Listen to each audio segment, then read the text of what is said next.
Hey everyone, welcome to Ben's Experience. In this video, I will show you how to add an alt text for a photo in Hostinger website builder. This is an image we can add an alt text to. First, click on Edit Image.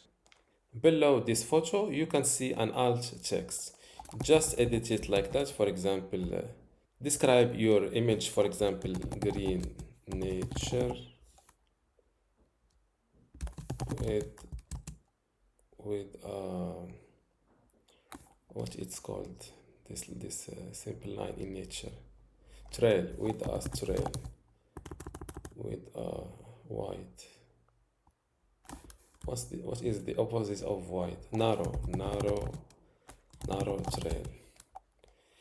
Then close this window, and don't forget to update your website to reflect your changes online. And this is how to add an alt text to images in Hostinger website builder.